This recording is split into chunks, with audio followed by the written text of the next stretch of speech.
Yeah, we're working. It's working. Oh. Smile. Smile. I'm not giving you the wedding smile, all right? Oh, no. Stop the head banging. At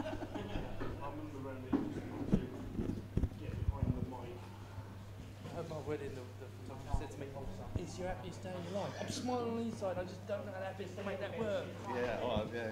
I had to practice in the mirror. Now called the wedding stuff. Okay, I think we've worked out the tech finally. Thank you everybody for joining us. We are up to the halfway stage of today's Talks programme. And this is something a bit new for us here at Retcon. So it's the first time we've actually ever attempted a panel. And I thought, and the way that we're looking at this, we've brought together effectively a number of creators who are approaching, I suppose, retro creation from a number of different angles: hardware, software, content, but all really sort of linked with that same DNA of the retro computing scene all through. So I think we're going to have a very interesting conversation today. Probably a good point is if we can work down the line, if everybody could just take a moment, please, just to introduce yourselves to the audience. Faith, do you want to kick off?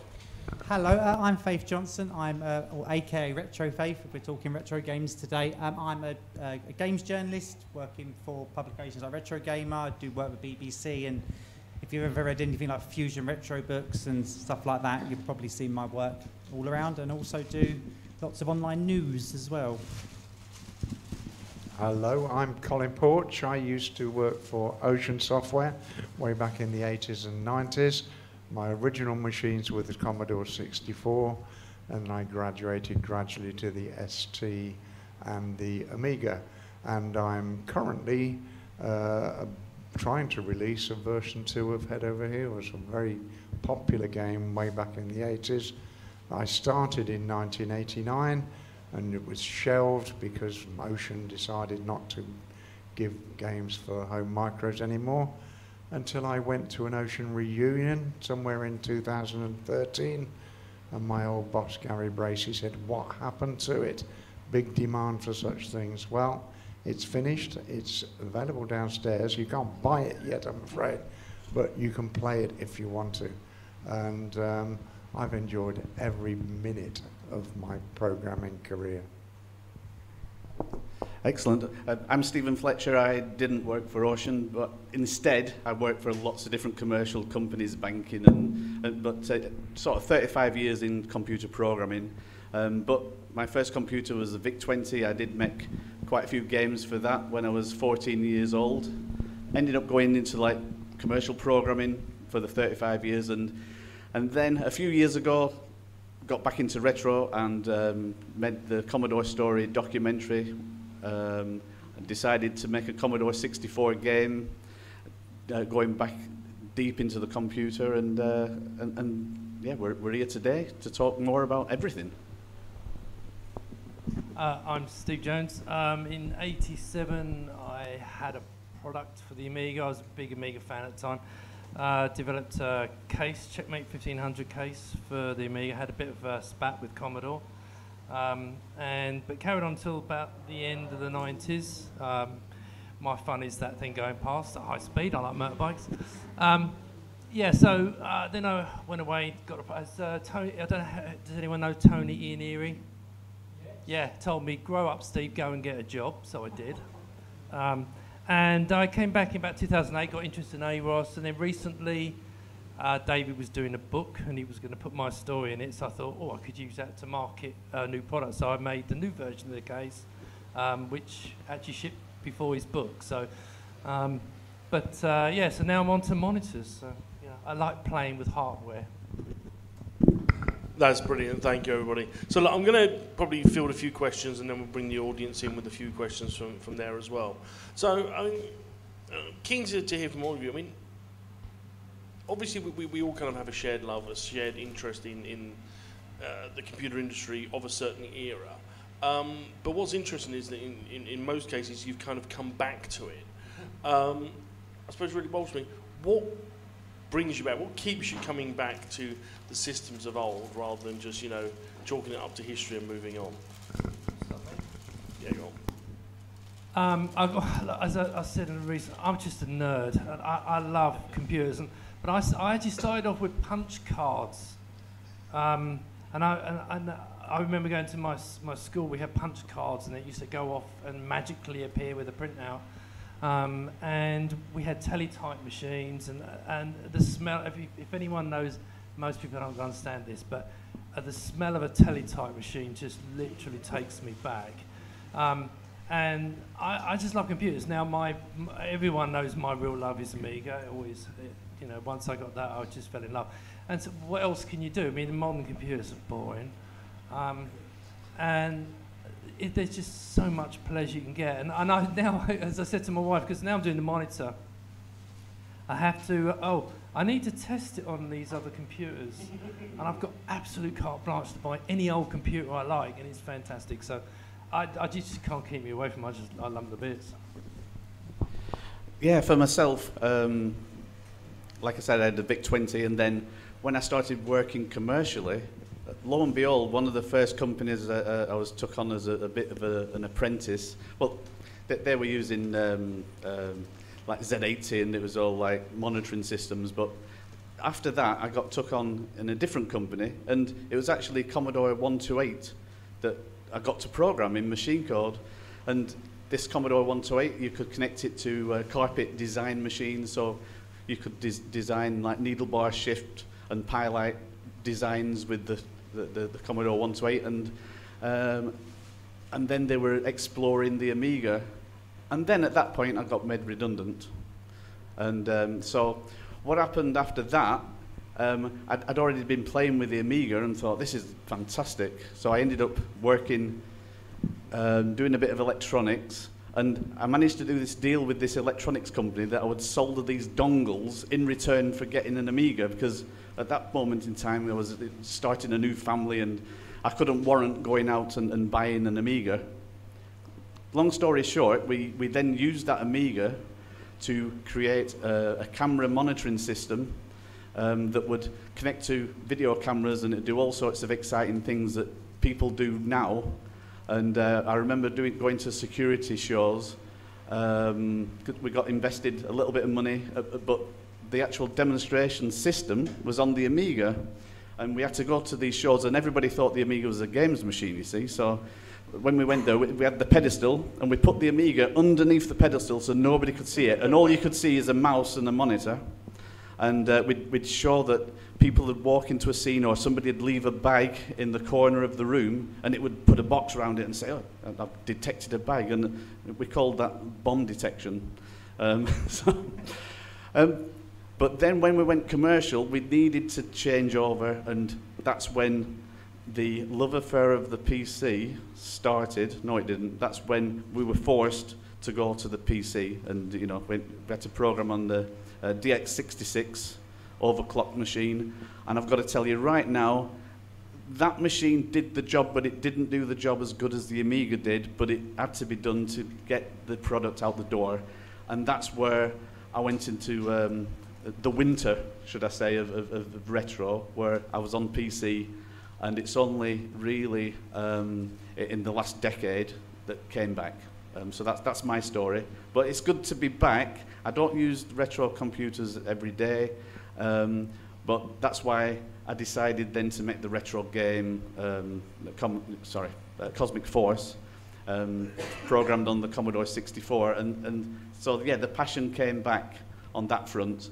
And what's exciting, and I'll finish now, is being able to make these old machines do things that maybe they couldn't do before as well, I'm not saying that as a reflection of Cosmic Force, but it's more to do with, it's a challenge, and we love the challenge. Too true. For me, I don't lose sight of the fact that in the early 80s, when most of us started programming computers, if you wanted to learn to program a computer like the Commodore 64 or the VIC-20 in machine code, you had to teach yourself. You couldn't go to night school and study it. If you wanted to do it, you had to want to do it, and you had to find out how to do it yourself. And that's what I did. I learned on a very primitive processor called a Signetics 2650 that you've probably never heard of. It was on a little hobby module that was a cartridge you plugged in and allowed you to program your own games. I'm amazed anybody got it to do anything because the instruction book that came with it was so full of errors. But on the basis of that, I then started programming on the Commodore 64. And in those days, I chose the Commodore 64 because Commodore would give you all the help you wanted. You had a problem, didn't work, you rang up Slough and they would give you the answer. And they always called you back and they never failed to do so. Atari, which was the only other alternative at the time for me, they wanted to keep their games in-house. They didn't want people to know how their machines worked.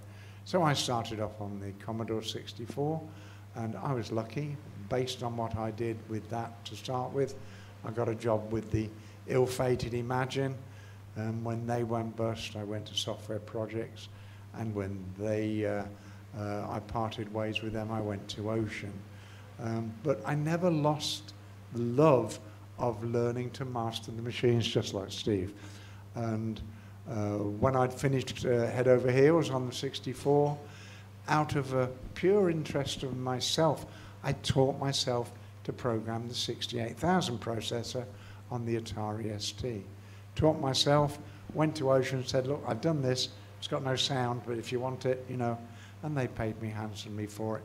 And I felt I'd found the secret of a wonderful existence, a job that I absolutely adored doing. It was hard work at times, but I got really well paid for it. Ocean were a terrific company to work with, and they gave me good bonuses, and they looked after me.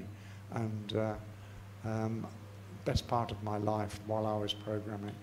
As I say, I started doing a version 2 of Head Over Heels in 1989 and shelved it, but I never lost interest in it. And when Gary Bracey, my old boss, said, you need to finish it, well, you know, I didn't really need a second invitation, except the machine didn't work, the assembly didn't work, the disk drives didn't work, and it was a long, hard slog to get it all working again. But yeah, I loved it, every minute of it. Up to you. All right, that's me. Well, as someone that isn't technically minded enough to be as brilliant as these guys, I see it from the point of view as a games player. I absolutely fell in love with computer games when I was a child, and that love never went away. So big kudos to these guys for making all the games and machines that we all still love today. But what keeps bringing me back would be just how much the games are just playable. Like, I play a lot of modern games through my job, and it just doesn't have that same sort of reaction in myself of there's something magical going on here. Like games, the old games we like, the retro games, they're so pure, they're just about playability, they're not trying to wow you with graphics and amazing sound, even though some of them do have that, of course. And yeah, it keeps you playing over and over again, whereas I think modern games today, I don't want to say they're soulless, but in a way I do, because the teams that build them now are so massive. It's like movie production, it's like music production, where there's so many hundreds of thousands of people involved. But back in the day, a lot of the games that we enjoy today was either one person or just a very small team working for smaller companies that put that passion into it. And I think that comes through. And looking back now with the job I do, being able to tell those stories now is what brings that all to life for me, because back then we all knew who the film stars was and the music stars was, but something that Kevin alluded to earlier in his talk about, we never really knew who made our games. So having Kevin Thomas on the front was very rare. And now we can go back and tell all those stories and bring these stories to life, and hopefully you guys would enjoy it when you pick it up and read the magazines. Now, you bring up a really good point there, and I'll be keen to hear what everybody else has to say on this. I mean, if we look at the modern games industry, you know, there's no question there is some truly remarkable games being released today on current platforms. But, you know, I suppose when we compare them with games of yesteryear, I mean, that they are a different beast night and day. I mean, when I released my first commercial game for Mastertronic, back when I was, 12? You know, it's just me in my bedroom with an Amstrad CPC. Now, you know, it's a cast of thousands. It's like producing a movie, and it's movie-sized budgets as well. But at the same time, you could argue that if you look at a lot of today's games, they look astonishing. But are they style over substance? That's the question. Have we lost the art of gameplay?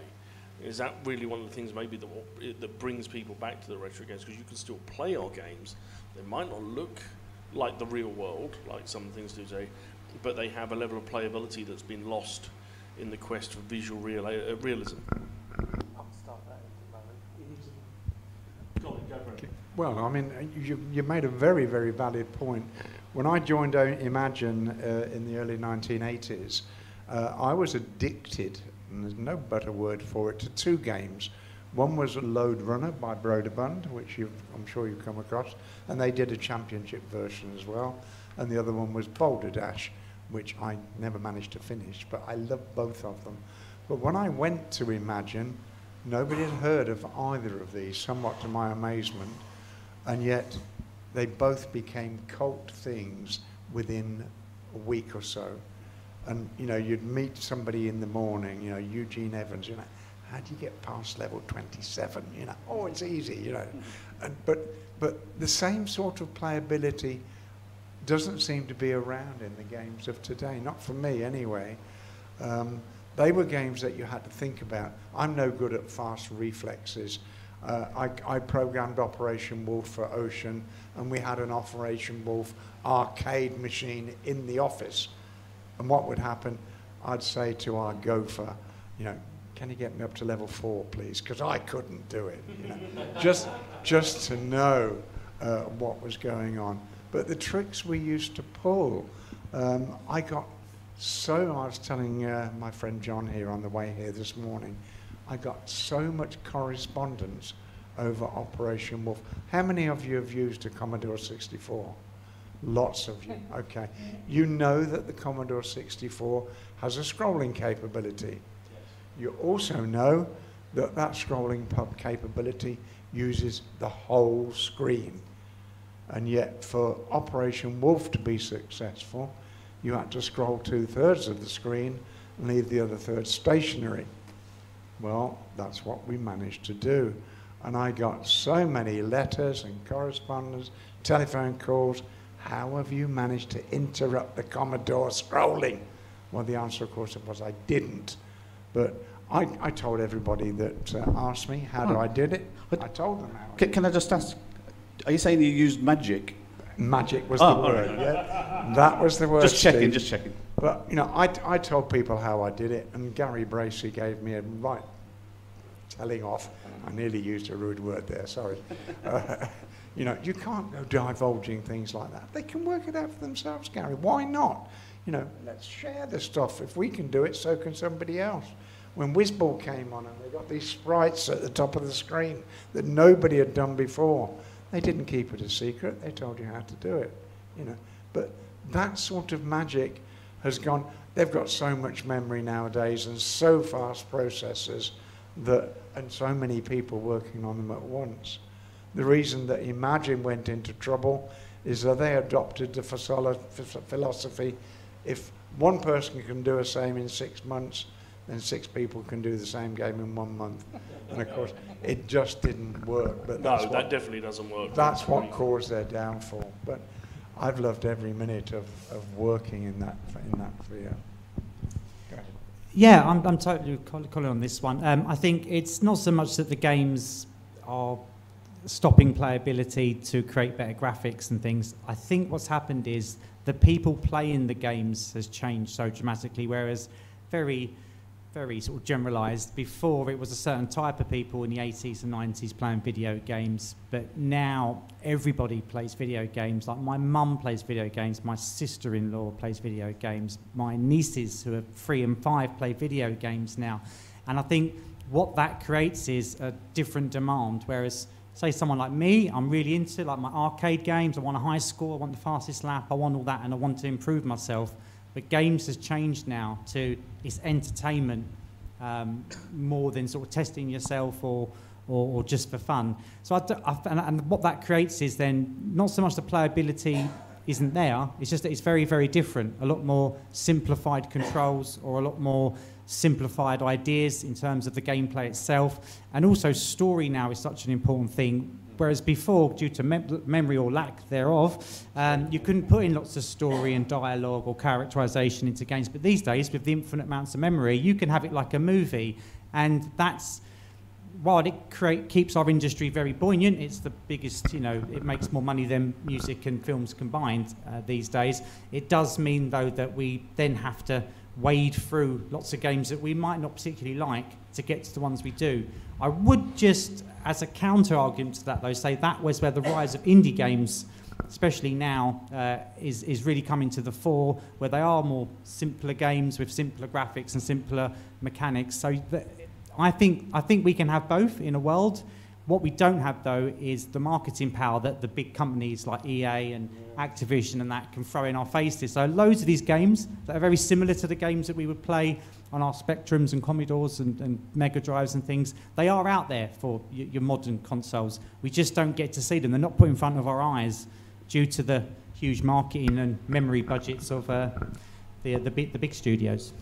So before we go on, just another quick thing I just want to jump in on. There's another aspect as well to consider, which is immersion in games, which is increasingly becoming a key focus, and that's conventional games as well as, of course, the growth in VR, which does seem to be, I think for a lot of companies, is still something they're hoping to God's going to become the next big thing. And in the interest of full disclosure, a few years ago I was actually working on a startup with Gary Bracey on VR. Again, trying to create, is this why Nintendo have never asked me to do anything for them? But there is this, again, with this more sort of cinematic approach that gaming seems to be taking. There's also now the next thing is, well, we can make it look as good as the real world, so why not drop you in the middle of it? I think this comes back to the about who's playing these games, and if you make every game like the classics like Boulder Dash or Head Over Heels, the mass market appeal isn't going to be there now, because it wouldn't be about a character who's talking at you or has a story. And I think the immersion, especially with VR, has opened up a world. I remember my mum hated video games, but when the Wii came out and the ability to play tennis by actually playing tennis, it blew her mind. And I was talking to her about the idea of VR when I go down there again. It scared her at first, just like the Wii scared her, or the Mega Drive scared her, or the Commodore scared her. And I think we have to kind of ask what we want. Do we want there to be a healthy games industry where everyone can plough money into it so we get the games we want, or do we want to keep it? Do we want to keep it how we remember it? I still use a Wii machine in my conservatory. I play 10-pin bowling and tennis on it, and keep fit things. So, I wanted to say, I remember, as a 14-year-old, I was a bit older, I guess, like programming on the VIC-20, and made a compendium of 8 different games. And I remember I shared a bedroom with my brother, and we set up, I said we, like me, I set up a little table, and we advertised in the local paper, and had people coming in, and I know that you've been making a game yourself, haven't you? Like here, for the Spectrum, and you've been copying cassette tapes recently, right? So I know the pain of that, doing tape to tape, all that kind of stuff, and just hoping that it works, and then testing every tape, and anyway. So the point is, physically my desk was in my bedroom, and people would walk in the front door because they'd see an advert in the paper. I can buy 8 games for £1.50 or whatever it was. No, they were my games. Bandit. They were my games. I programmed them. They were my games. I was called Fletcher Soft at the time. But you did do some on the side, didn't you, though? Yeah. No pirating whatsoever, because I promise. But anyway, but then you see what happened at that point. The newspaper said, right, we think you're a commercial business. We're going to make the advertising rates 5 times more expensive, and basically they put me out of business at 14. Who knows where I could have been now? I probably would have still been here, but you know. But It'd have been you and Electronic Arts, no question. But then, you know, that was sort of where I sort of wound down on making games and did other stuff. But I think the point I'm getting to now is, say 3 years ago, getting back into machine code with the 6502 and 6510, should I say, for the 60, you know, for the purists around. It's really good, and writing Cosmic Force for the 64, it was a process I needed to go through for myself. It was a challenge for myself. But what are we doing now? We're now doing Cosmic Force, the new version. We're using Unreal Engine, we're using AI, we're using cinematics, we're using everything, but within the game there's a simulator mode that you go into because you need to be trained up how to fly these real machines that are in the real cinematic world in the game. So it's a simulator in the game, in the game, if you know what I mean. Cheating. And yes, but part of it is that it's possible now because technology. Before, with the big game companies, they were sort of keeping it to themselves, and to a certain point, they were actually building it themselves. And as they built better versions of the game engine, things would happen, and then they'd have to actually like release a new version of the game because they needed to keep up with the technology that they were creating themselves. And because it was so expensive to do it, they wanted to keep it to themselves, right? But now, with Unreal Engine and with Unity, the tools are out there to be able to create cinematic games with small teams, like a team of 2, 1, 5 people. And this is what is exciting at the moment, I think, because I think now the proper story, the proper passion can be put back into games that has sort of been lost through the cinematics and making it into like a movie set rather than a game company. And what we're hoping as a small team, I say small team, it's myself, my 2 boys, and actually Dawn, my wife, she does a lot of the admin side as well. And what want to do within the game, and it's not an advert for the game, it's more just saying the process is that we want to take everything that we did in the 8-bit, you know, so making sure that when you shoot something, it basically the trigger works straight away, and the reactions from the 8-bit world, that we can maintain that in the super realistic world. And that, maybe it's a little bit of a cheat that we've got a bit of a simulator mode, and that's going to be a bit of a throwback more to the retro. But if we can maintain that and keep that in the cinematic as well, then that'd be good. So I think there is a chance now that hopefully that old feel can come back and we can get the bedroom game creators again. Well, I don't know. Now, of course, you're coming at this from a slightly different angle. Yeah. Because you're making the games of yesteryear and today look good. Yeah. On screen with your monitors. Yes, but I have a confession to make, and I'll probably get strung up outside. But I'm not a gamer. And what are you doing here? Boo.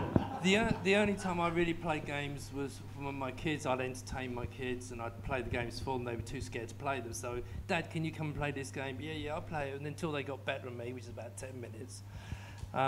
So, gaming to me, I also have another thing is that back in the days, you all know, I was an Amiga fan, and we was trying to push the Amiga as a serious platform. And all I ever got was, that's a games machine. Now, don't get me wrong, I think the games industry is amazing. There's some of the stuff, and I agree, that, and I don't say that I think, I'd seen lots of games, but I tend to look, my son's an avid gamer, and I would always, I got a PS2, I got PS3, a PS4, well, show us what it's like, and I'd be impressed with the hardware and the games and so on. But what I really enjoyed doing was building systems that the people who actually create the games, who created the music, who created the video. I'll give an example. We had a couple of customers in London, and they used to do stop motion video animation. Absolutely amazing. And I would build it, and they'd get stuck on something, so we'd get them a digitizer, and then we'd get them a camera, and we'd help them just set everything up. And that was what I enjoyed. First thing I tried to do was, there wasn't many games on the Amiga when I first got mine. I used to use Videoscape, and I tried going into the London architects. Sorry, forgive me. Go to the architects, and I remember going up to London once, and I wanted to try and get a job doing 3D design. So I was using Videoscape then. If anyone's used Videoscape, it was before Modeler came along, and it was all on paper and so on. And they said, well, you know, I hadn't mentioned the computer at the time. And I said, I want to do this, and I'm learning it. Well, go away. Here's a plan of something we're thinking of building. So I went away. I designed it all in Videoscape. And I took my 500 with me with a big hard disk. I had a 40 meg hard disk, which was enormous then. I took my monitor. Absolutely blew them away. But I said, we can't employ it because that's just a games machine. This is God's honest truth. And so games to me was always, don't get me, and I know people love games, I totally understand it. But it was always, God, the Amiga's so much more than a games machine. It just happens to be that good that it plays fantastic games. So I have a different perspective, but back on having said that, Lemmings, awesome. Oh, yes. Super Mario 64, absolutely, that's the ones I played. Oh, I think the other one we used to play was Lara Croft, the original. My kids loved it, and they used to hide behind the couch. And that was basically, now everyone, even when I do the streams, people laugh because I'm absolutely rubbish. But my little 4-year-old now, he loves it, and I played Sonic with him, and now he beats me at Sonic. So what can you do anyway? So I have a different perspective on games, but there you go. That's why I said leave me till last. But I'll let you go in a sec, but the only point I just wanted to pick up on is, you know, again, if we look at your background, I mean, you talk about, you know, trying to, you know, I suppose, make more of the Amiga as a serious system. I mean, there was things you involved in, like the Siamese system, which in itself I thought was for the time, you know, was a remarkable attempt to, you know, to fuse the best of the Amiga with the best of the PC. Complicated thing to do at the time, but really did show that, you know, the power of Amiga as a professional computer. Yeah, I mean, even when most people probably don't know the story, but when Gateway bought the Amiga, Siamese, you have to think of Siamese system as almost like a virtual machine / remote desktop. We went to Gateway when the buyout happened, and we went up there. And we had Siamese system, which was fantastic, and Mick Tinker had a card with an 040 processor on it. And they were going to, the plan was they were going to put this PCI card in their machines to create a hybrid PC Mac. Now, of course, I wasn't naive enough to think that the Amiga was going to be a big part of it, but I knew if they built this thing, then you'd have this, we would kind of piggyback onto it, you'd have this amazing piece of hardware that was Amiga compatible, you know, from the software point of view. So that was outstanding, but they pulled the plug and things went pear-shaped, and then it was Tony Ianieri, best advice I'd ever been given. He was a bit like going to see the Mafia Don, but a lovely man. And he said, Steve, go and get a job, and I did, and I took his advice. But you can't get rid of the passion, and I still love the Amigas, and so most things I do is, how can the Amiga be involved in this? And if you know about the stuff I do, then you know. Yeah, it's unfortunately, you can't get rid of it. And I am an Amiga guy through and through, so. Like that man there. Well, look, we are coming to that point. We have some time left, but I don't want us to run out. So I want to throw it over to the audience to see if there are any questions from the crowd. And Trevor, go for it. Okay, a couple of things. One, I've heard twice today that you didn't promote the developers.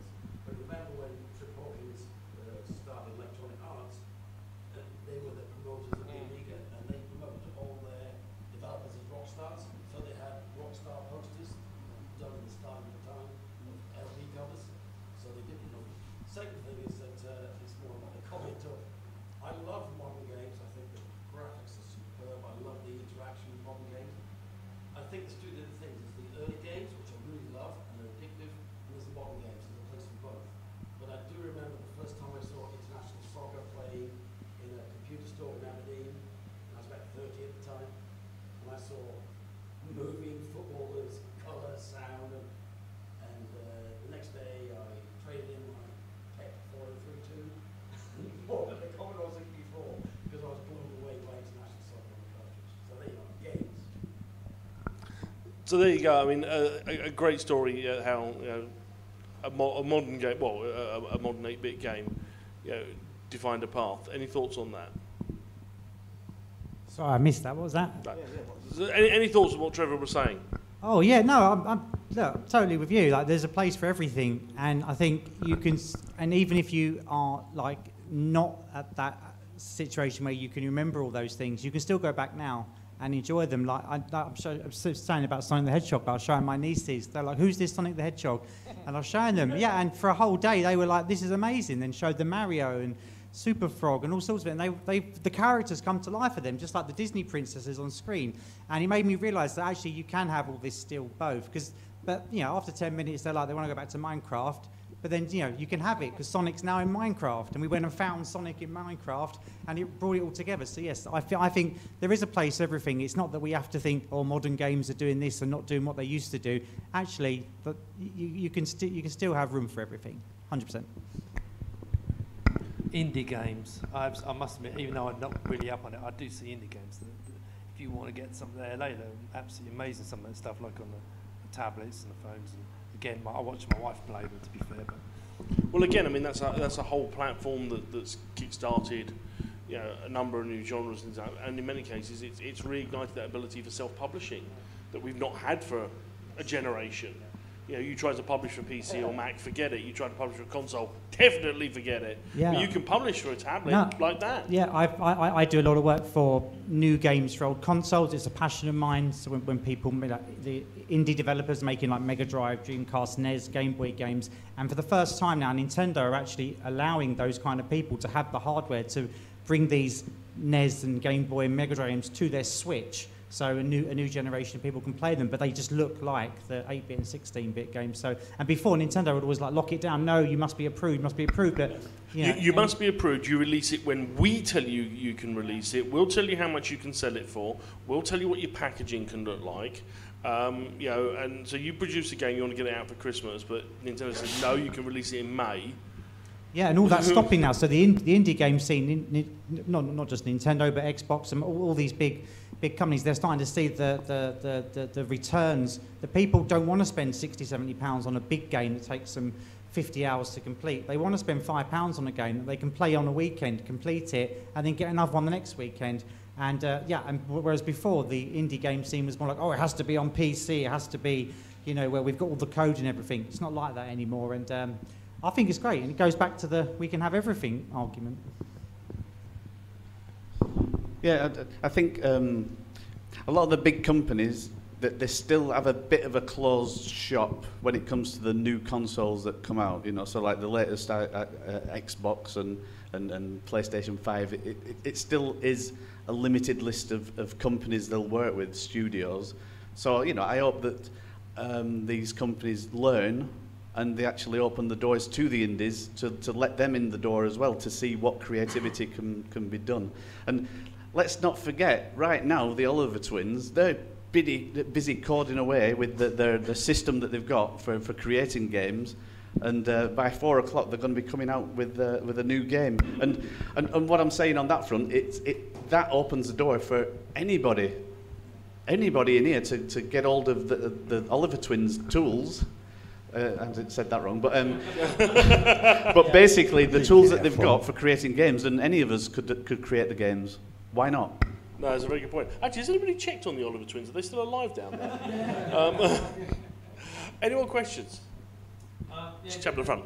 Just want to, I guess, geography in a way. I grew up in Australia, and I get to the British magazine, so it took 3 months to come over to Australia, and I just was fascinated by what was happening over here as a kid.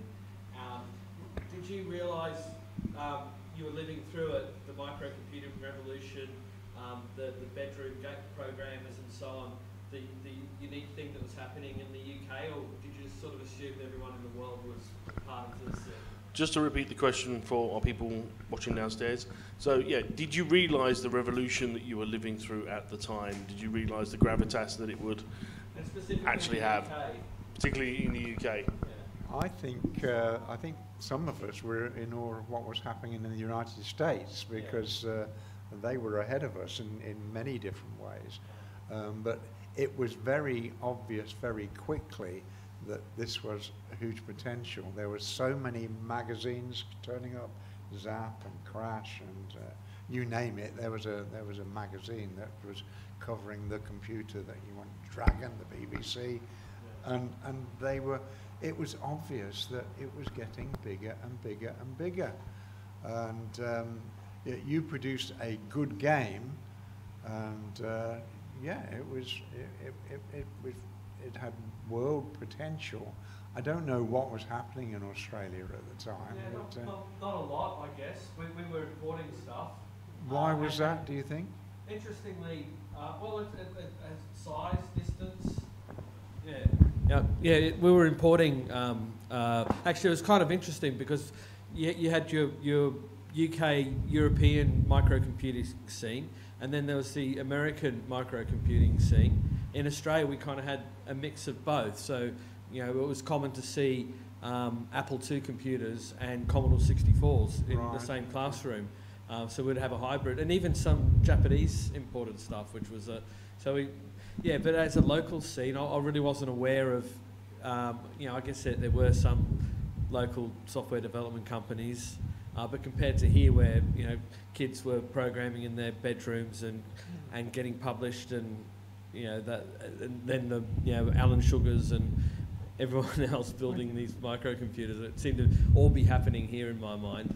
Okay, I can tell you something quite amusing, or at least I found it amusing, between the UK and the United States. While I was working for software projects, I put together a game that was based on show jumping called Harvey Smith Show Jumper. And it didn't do very well in the UK because Harvey Smith walked off with somebody's wife the week before it was released, and Woolworths wouldn't stock it, and W.H. Smith wouldn't stock it, and so on. So it sort of bombed over here. Sorry? Sequel coming soon, I'm sure. Yeah, but anyway, it found its way over to the United States. And because the United States have a different TV system to us, we have the PAL system, and they have the NTSC, never twice same colour system, and they had a flicker on the screen. And my boss, Tommy Barton, said, "Can you fix it?" And I said, "Well, probably. Give me an NTSC machine to work with." I haven't got one. Now, have you ever tried judging a beauty competition over the telephone? Because that's effectively what they asked me to do. They asked me to fix this without knowing whether... So I would make alterations to the code that I did. It would get spurted over the Atlantic. Has that fixed it? Well, it's better. And this went on for about 2 months before they were finally happy. If they'd have given me an NTSC machine, I'm sure I could have fixed it in a week. But it was just nonsense. And they were available. They were available in the UK to use. Nowadays your television will run NTSC machine DVDs. I have them at home. I have the copies of the Untouchables. You'll remember the Untouchables series? They're produced for the United States in NTSC, but they work on my DVD player. But the fun and games we had then. I've got a little story which kind of ties in very nicely with what you Go said. ahead. At the Computer History Museum in 2015 at the Amiga 30 show, fantastic show, Jim Sachs was in the show. Start your story again to begin. At the Amiga 30 show in California in 2015 at the Computer History Museum, fantastic show, what a place to be. Jim Sachs walked up to me and said, "You're from the UK, right?" I was then. I said, yeah, I am. He said, do you want a CD32? I said, yes. He said, look, they sent me this. It's PAL. Obviously we use NTSC. And I did all the intro screens for the CD32. And they sent it to me to test my code, test my artwork to see if it ran. I turned it on, it ran. I turned it off, it's been in my garage ever since. Would you like it? But what did I do? I didn't get him to sign the box. I should have done. I didn't think about it. But yeah. So yes. So at least they gave him a machine. Yes, I know they were available. I did come when I went to Ocean got them easily enough. But I don't know whether it was the expense or what it was, but no. I had to try and fix this code, which was caused by a flicker at the top of the machine because their TV runs at 60 cycles a second rather than 50, which is what ours. The flyback routines were running out of time, and I developed this, what I called a raster chasing routine, that I was actually altering the machine sort of a split second after the raster had gone past it, and that's how I fixed it eventually. But it took me ages, and in the meantime I could have been doing something a lot better. Oh, I just remember as a kid, like, not really thinking about where the computers come from. I know it sounds a bit weird, but and you know, I know we had the Spectrum. Yeah, but what I did know is that the VIC-20, it was available in a shop called Northwest Business Machines, which sold, basically they sold cash registers. And I used to walk past this, I say shop, business, that had a window, and I could see this computer, and that's the only place that I knew of that you could actually go and see it. And I used to, at one time I like walked in to look at it closer, and it's like, you know, they look at it, you're like, you don't. It was more like a business thing. So we didn't think that it was these machines. The Commodore PET. Yeah, well, the Commodore PET. That's what we had in school. We didn't have the 64 or VIC-20 or anything, and we had a Lynx machine, and we you know, but Commodore PET. But yeah, we didn't think about where the computers came from. And even when the Spectrum came out, as a kid, I wasn't thinking, oh, the Spectrum is the UK computer, therefore I should have that one. It was more, I like Commodore. That was it. Nothing wrong with that. So I suppose, again, I'm going to go back onto hardware. Yeah, that's a good job. But as you said, did we realise what we were going through? At the time, I knew what we was going through, because in the late 80s, very early 90s, I was lucky enough to be able to go to America to meet the New Tech teams and what they were doing with the video toaster. And I used to go to Germany and see. Now, the UK, we had a couple of companies that were doing hardware, but nothing really. Germany was when it was really happening in Germany, and America. The stuff that was, one of the shows that I went to, I forget which year, it was like very early 90s. There was Digital Creations with their DCTV. There was the video toaster. The amount of technology that was being started, the whole video production owes its existence to the Amiga. Yes, you know, Macs and PCs took over a few years later on once they learned how to multitask. So the Amigas were, yeah, very bitty, yeah. But if you ever went to Germany, some of the hardware in Germany was, I mean, I was in absolute heaven. That's why I always say, and with my Siamese system, I always credit the Germans, and I did a German version and the manual, because they really, really supported what we did. And if I'd wanted to make money, maybe I should have done games. But no, it was, you could tell it was just fantastic at that time. And the companies that created these industries nowadays were based mostly around the Amiga, until the others copied and, you know, basically used a lot of money. But yeah, so yes, you're right, a little bit better, but it's a shame that that the Amiga was always seen as this games machine, when in fact it was vastly more, and the people who had some common sense could see it. Is that better enough?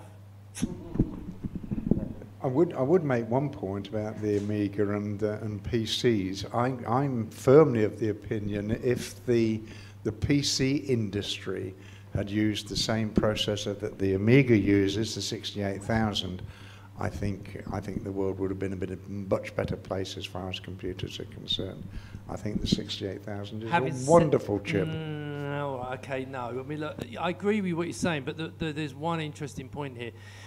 Well, the reason for the Siamese system was simple. The 68000 had kind of gone into a cul-de-sac, and the x86, as ugly as the architecture probably was, brute force and ignorance.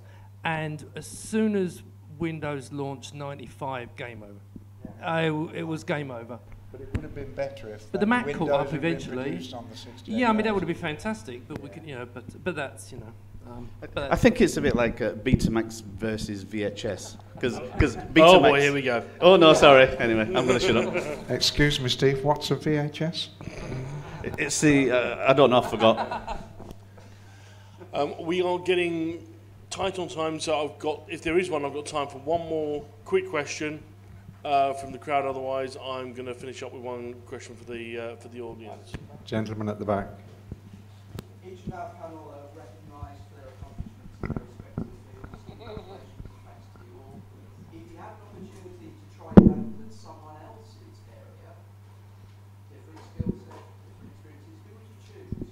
So just to repeat that for people downstairs, if you had the opportunity to go again, but using somebody else's skill set to do something different in the industry, what would it be? What would you do? I tell you what I would do, or what I would try to do. I'm an amateur musician. I've taught myself to play the organ, but the world of computer sound is a total mystery to me. I know the Commodore 64 had the wonderful SID chip, and people did wonderful things to it, and I was lost in amazement. I wish I could have done things that they managed to do apparently off the top of their head.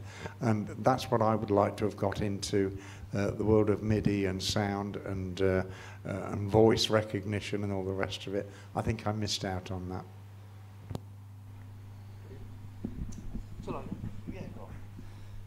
Mine's, some people laugh at this one, but I am incredibly shy. People think it's this big, yeah, I know. But this is just rubbish. And if I could have changed anything, well, my biggest failing was that I'd be at a show and I'd be on a stand, I'd be up there and I'd be doing all this and I'd be the loudest bloke and everyone, but actually I wouldn't go to another stand because I was too shy to talk to them. And so my only real problem was meeting new people. I was great when people came to me. Yeah. Right? If they come to me, then okay, well, they come to see what I'm doing and I'll tell them everything I'm doing. But I couldn't sell, I couldn't do cold sell. And if I could, I'd like a bit of David Pleasance's maybe cold sell, some of that ability to go, because I had the technical side, but yeah, the shyness always killed me. I know people just laugh when I say it, but it is actually true. Get me out of it. I get that. I mean, similar thing, I was always terrible at the selling side of things, and I worked for Cable and Wireless at one point in sales. After 2 weeks, they realised it was a waste of time, but they put a screwdriver, they stuck a screwdriver in my hand and realised I knew what to do with it and sent me down to work in engineering instead. Yeah. All right, I think for myself, if I just, because I've been a computer programmer, like I said, 35 years, there was a short period for about a year and a half. I ran an electronics company. I say electronics, we made audio cables for like the BBC and we did quite a few big concerts, and you know, so I'm quite good at soldering cables. But I think if I'd have gone back in time, it would have been good to have kept up with the electronic side of microelectronics and understanding the chips and all that kind of stuff. And really, I stuck to the computer programming side.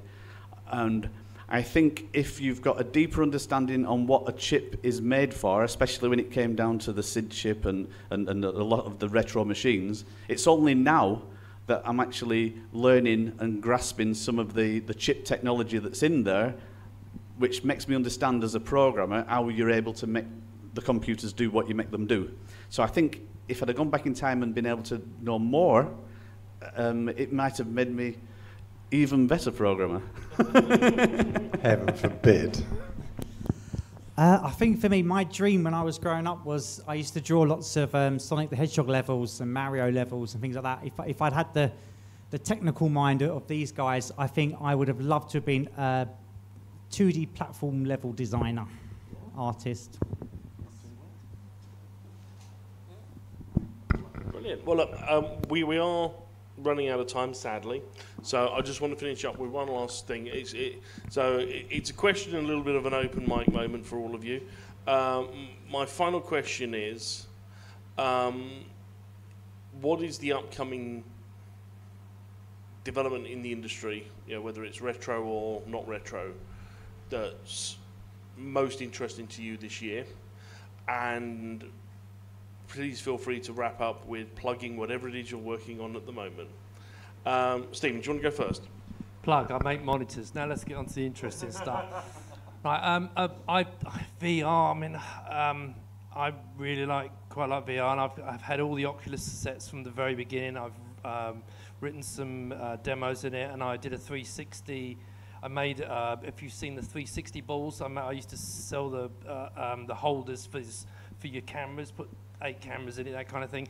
And I wrote the software to just do it in real time. And but I think the VR's got a great potential. Having said that, I'm a big fan and I never use it. I literally wait for the new one to come along, try it, fantastic. It's not quite there yet. Yes, I was going to keep waiting. Okay, so first thing on the Apple, I think if it's as good as the people's responses, I think they've nailed it as an initial usable system. Obviously, it's more about what the developers are going to do with it. But I'm very positive because you always need a high end, and you always need ones that people can afford. So again, I'm not a gamer, but I like the experiences, and but I get bored very easily, and I wait for the next one. I do think that, but for me, the reason I've been a fan of Oculus all the way through, and now Meta, obviously, but I'm still waiting to be able to replace my 3 monitors and just have something in my head, and I can literally see my keyboard, see everything, see my monitors on the screen, and I think that Apple may have nailed it. Now, I'm not a fanboy, as you probably know, I'm a little bit of an Amiga fan.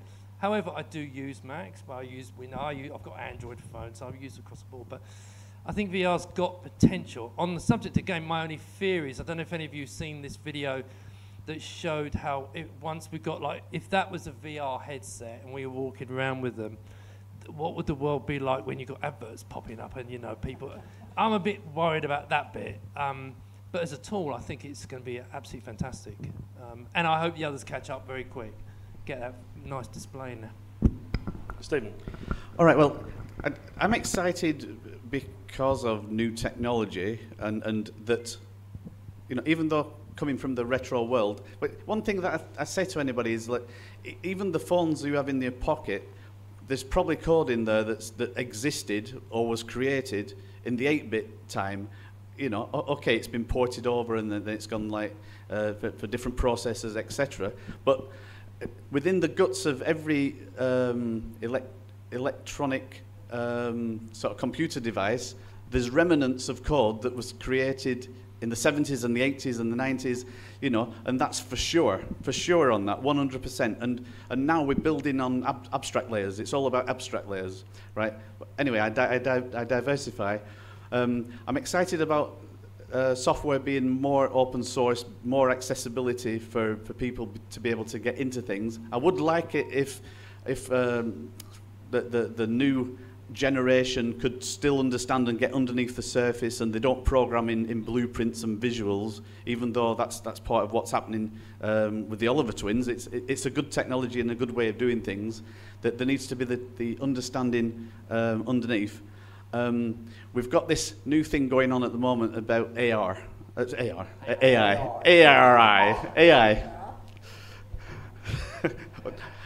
No, I was thinking of augmented reality there, weren't I? That's Steve's fault. But anyway, we've got AI going on, and then people are going, oh yeah, with AI, you can just talk to it and say, make a game that does this, this, and this, and it'll do it. And right, well, the creativity will be drawn away from us if we rely too much on AI. Although, I am very excited about AI at the same time. As long as we harness it and we control the AI and make it do what we want it to do, not what the AI wants to do, if that makes sense. So I think the future is looking good, and it's what I want to embrace, but I still want to keep a keen hold on the roots of where all this technology comes from, if that makes sense. Yeah. Don't let the tools take control, basically. Exactly. We've all watched Terminator. You know what I mean? Okay.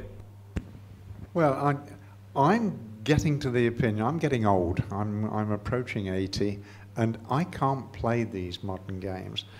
When I first put Head Over Heels onto my PC via an emulator, I needed a joystick. Now, the joystick that I use downstairs on the ST, it's this size, and it has 4 little micro switches and a button, and that's it.